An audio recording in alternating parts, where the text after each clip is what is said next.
दोस्तों, भगवान शिव की महिमा अपरंपार है और उनकी कृपा जिस पर हो जाए उसका तो मानो जैसे जीवन ही सफल हो गया। शिव हमेशा अपने भक्तों की हर मनोकामना को पूर्ण करते आए हैं और आज हम आपको शिव भक्त और उनके बीच की एक ऐसी कहानी बताने वाले हैं जो केदारनाथ से जुड़ी है। ये कहानी उस भक्ति की है दोस्तों, जिसकी भक्ति से प्रसन्न होकर भोलेनाथ केदारनाथ मंदिर से बाहर तक आ गए थे। ये कोई कहानी नहीं है बल्कि उस भक्त की आप बीती है, इसने भगवान शिव को मंदिर से बाहर आने पर विवश कर दिया। इस घटना से हमें यह पता चलता है कि भोलेनाथ सच में दयालु हैं, बस उन्हें बुलाने की देर है।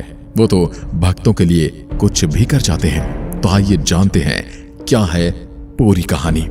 केदारनाथ में भगवान शिव का बहुत ही प्राचीन और पवित्र मंदिर है, जहां लाखों की संख्या में भक्त भगवान शिव के दर्शन करने आते हैं। यह मंदिर भगवान शिव के 12 ज्योतिर्लिंगों में से एक है।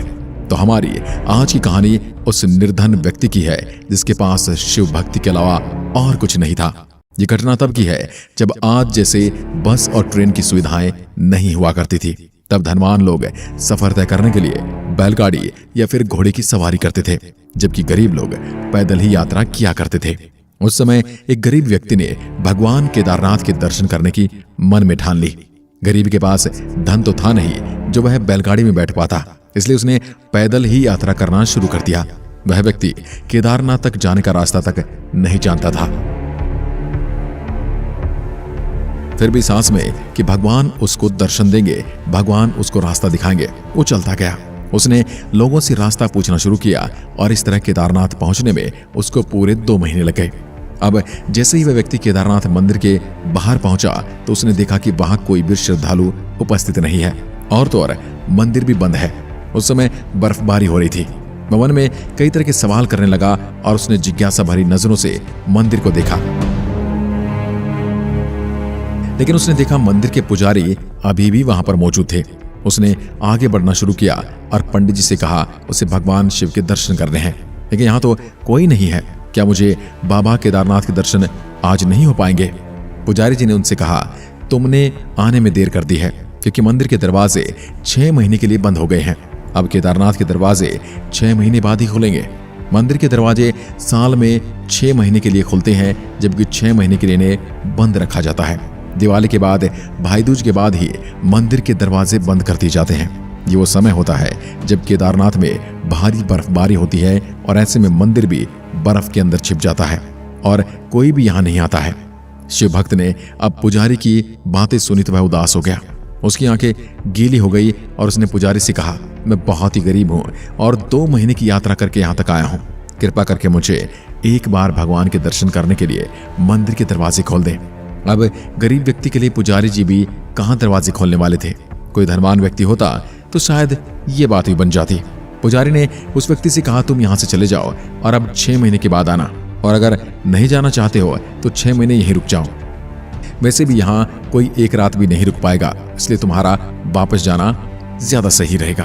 पुजारी जी तो अपनी बातें कहकर वहां से चले गए, लेकिन वो गरीब व्यक्ति वहीं बैठा रहा। ठंडी हवाएं चल रही थी और उसका शरीर ठंड से कपकपाने लगा।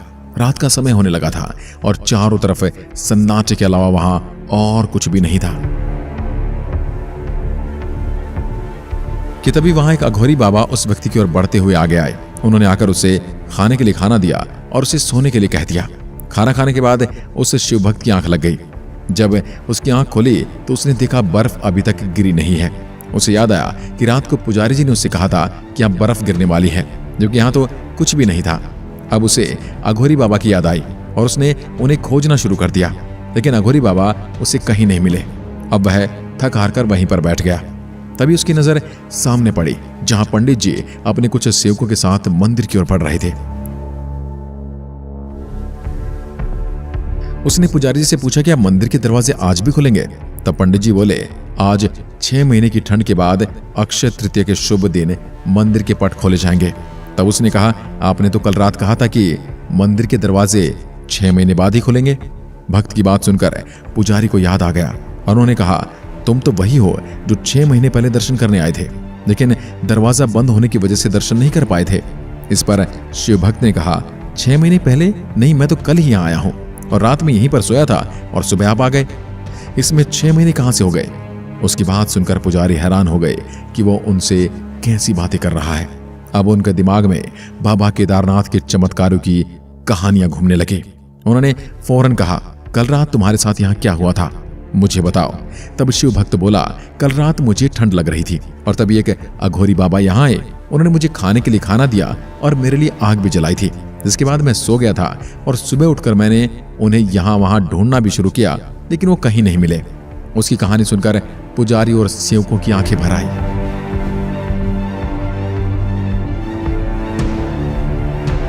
उन्होंने शिव भक्त से पूछा, वो अघोरी बाबा कैसे दिखते थे? तब शिव भक्त आंखें बंद करके कहने लगा, एकदम अघोरी की तरह थे। पूरे बदन पर शेर की खाल लपेटे हुए थे, उनके हाथ में त्रिशूल था और शरीर पर भस्म था। उन्होंने रुद्राक्ष की कई सारी मालाएं पहनी हुई थी। उसकी बात सुनकर पुजारी और सेवक समझ गए कि कल रात उस व्यक्ति को भगवान शिव ने दर्शन दिए हैं। उन्होंने हर हर महादेव का जाप शुरू कर दिया और उसके चरणों में गिर गए। पुजारी कहने लगे, तुम धन्य हो, तुम्हारे पास स्वयं चलकर भगवान शिव आए थे, जिन्होंने अपनी योग माया से तुम्हारे 6 महीने को एक रात में बदल दिया, कालखंड को छोटा कर दिया और समय के साथ खेलने की शक्ति भी तो महादेव के पास ही है। तो दोस्तों, इस तरह भगवान शिव ने 6 महीने के समय को केवल एक रात में बदल दिया और यह भी उन्होंने अपने भक्त के लिए किया था, जबकि उस भक्त को इस बात की भनक तक नहीं लगी कि वह 6 महीने पहले मंदिर में आया था। वो भक्त तो नवंबर की रात में सोया था, जबकि उसकी सुबह अप्रैल में हुई थी, लेकिन उसको लगा जैसे वो रात में ही सोया था और सुबह उठ गया हो।